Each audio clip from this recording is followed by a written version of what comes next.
ಈಗಿನ ಡಿಜಿಟಲ್ ಯುಗದಲ್ಲಿ ಎಲ್ಲಾರು ಫೇಸ್ಬುಕ್, ಇನ್ಸ್ಟಾಗ್ರಾಮು ಎಲ್ಲ ಮೊಬೈಲ್ ಅಲ್ಲೇ ನೋಡ್ಕೊತಿರ್ತಾರೆ. ಇಂಥ ಇದರಲ್ಲಿ ಪುಸ್ತಕಗಳಿಂದ ಜನಗಳನ್ನ ಸೆಳಿಬೇಕು ಅನ್ನೋ ಒಂದು ಆಲೋಚನೆ ಹೇಗಿದೆ?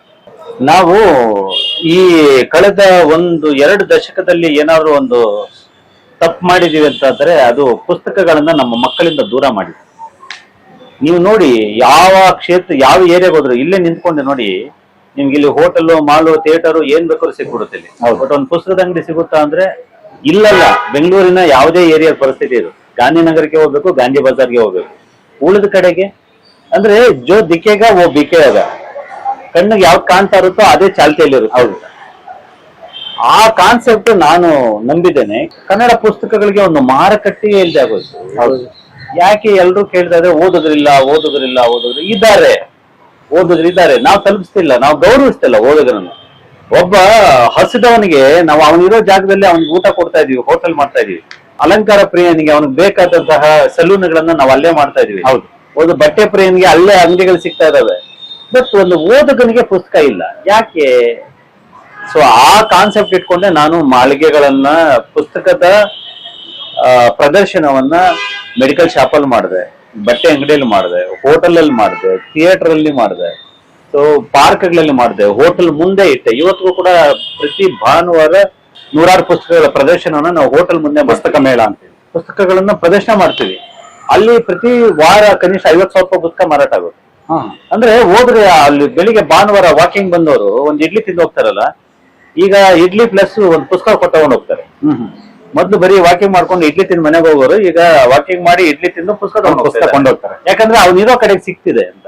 ಅದೇ ಕಾನ್ಸೆಪ್ಟ್ ಮೇಲೆ ನಾನು ಪುಸ್ತಕ ಸಂತೆ ಮಾಡಿದ್ದು.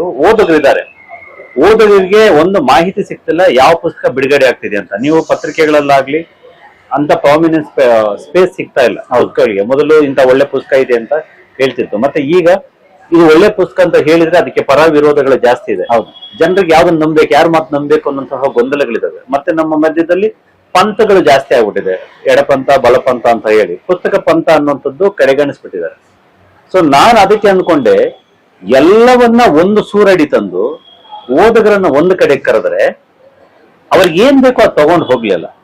ಮತ್ತೆ ಒಂದೇ ಕಡೆಗೆ ಅಷ್ಟು ಸಿಕ್ಕಾಗ ಅವ್ರನ್ನ ಗೌರವಿಸಿದಂಗೆ ಆಯ್ತಲ್ಲ. ಹೌದಾ ಹೇಳಿ ಓದುಗದವ್ರೆ ಅಂತ ಕಾನ್ಸೆಪ್ಟ್ ಇಟ್ಕೊಂಡು ಪುಸ್ತಕ ಸಂತೆಯನ್ನು ಮಾಡಿದೆ ಸರ್. ನಾ ಭೂತೋ ನಾ ಭವಿಷ್ಯತಿ, 2500 ವರ್ಷಗಳ ಭಾಷಾ ಇತಿಹಾಸವಿರುವಂತಹ ಕನ್ನಡದಲ್ಲಿ ಇವತ್ತಿಗೆ ಅದೊಂದು ದಾಖಲೆಯ ಕಾರ್ಯಕ್ರಮವಾಗಿ ಉಳಿದಿದೆ ಅಂತಂದ್ರೆ ನಾನು ನಿಜಕ್ಕೂ ಹೆಮ್ಮೆ ಪಡ್ತೀನಿ. ಅದಾದ್ಮೇಲೆ ಇದನ್ನ ಇನ್ಸ್ಪೈರ್ ಆಗಿ ವಿಧಾನಸೌಧದಲ್ಲಿ ಕೂಡ ಪುಸ್ತಕ ಮೇಳ ಮಾಡಿದ್ರು, ಖುಷಿ ಆಯ್ತು. ಇದಕ್ಕೆ ನಮ್ಮ 2 ಲಕ್ಷಕ್ಕೂ ಹೆಚ್ಚು ಜನ ಭಾಗವಹಿಸಿದ್ರು ಈ ಪುಸ್ತಕ ಸಂತೆಗೆ. ಅದಾದ್ಮೇಲೆ 3 ಕೋಟಿ ಅಷ್ಟು ಪುಸ್ತಕ ವ್ಯಾಪಾರ ಆಯ್ತು. ಅನೇಕರು ಈ ಪುಸ್ತಕ ಸಂತೆಯ ಸಂದರ್ಭದಲ್ಲಿ ಅದು ಮುಗಿದ ಮೇಲೆ ಹೇಳಿದ್ದು ಪ್ರಕಾಶಕರು, ನಮಗೆ ಸರ್ಕಾರ ಪುಸ್ತಕಗಳ ಖರೀದಿ ಮಾಡ್ತಾ ಇಲ್ಲ, ನಿಲ್ಸ್ಬಿಟ್ಟಿದ್ದಾರೆ. ಹೌದು, ಸೊ 3 ವರ್ಷ 4 ವರ್ಷ ಆಗಿದೆ. ಜೊತೆಗೆ ಮಾರಾಟವೂ ಹೆಚ್ಚಿಲ್ಲ. ಅದರಿಂದ ನಾವು ಪ್ರಕಾಶನವನ್ನ ನಿಲ್ಸ್ಬೇಡ ಅಂತ ಅನ್ಕೊಂಡಿದ್ವಿ. ಬಟ್ ಈ ಪುಸ್ತಕ ಸಂತೆ ಕಾರಣಕ್ಕೆ ನಮ್ಗೆ ಇನ್ನೊಂದ್ 2 ವರ್ಷ ಓಡುವ ಶಕ್ತಿ ಬಂತು. ಒಬ್ಬೊಬ್ಬರಿಗೆ 10 ಲಕ್ಷ 12 ಲಕ್ಷ ವ್ಯಾಪಾರ ಆಯ್ತು ಒಬ್ಬೊಬ್ಬ ಒಂದು ಪುಸ್ತಕ ಮಳಿಗೆ. ಅದಲ್ದ್ರೆ ಅವತ್ತಿನ ದಿವಸ ಮಳೆನೂ ಬಂತು, ಆ ಮಳೆ ಇದ್ರೂ ಜನ ಬಂದಿದ್ರು. ಅದಕ್ಕೆ ನಾವು ಸೆಟಪ್ ಮಾಡಿದ್ವಿ. ಮಳೆ ಹೊರಗಡೆ ಬಂತು, ಒಳಗಡೆ ಎಷ್ಟು ಅದ್ದೂರಿ ಆಗಿತ್ತು ಅಂದ್ರೆ ಒಂದು 5 ಸ್ಟಾರ್ ತರದ್ದು ಒಂದು ವ್ಯವಸ್ಥೆ ಮಾಡಿದ್ವಿ.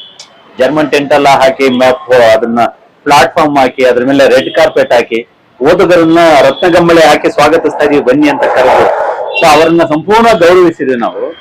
ಅದಕ್ಕೆ ಹೊರಗಡೆ ಮಳೆ ಇದ್ರು ಕೂಡ ಒಳಗಡೆ ಜನ ಕಡಿಮೆ ಆಗ್ಲಿಲ್ಲ. ಹೌದು, ಸೊ ಅದು ಇವತ್ತಿಗೂ ಖುಷಿ ಕೊಡುವಂತ ಕಾರ್ಯಕ್ರಮ. ಥ್ಯಾಂಕ್ ಯು ಅದನ್ನ ಜ್ಞಾಪಿಸಿದ್ದಕ್ಕೆ.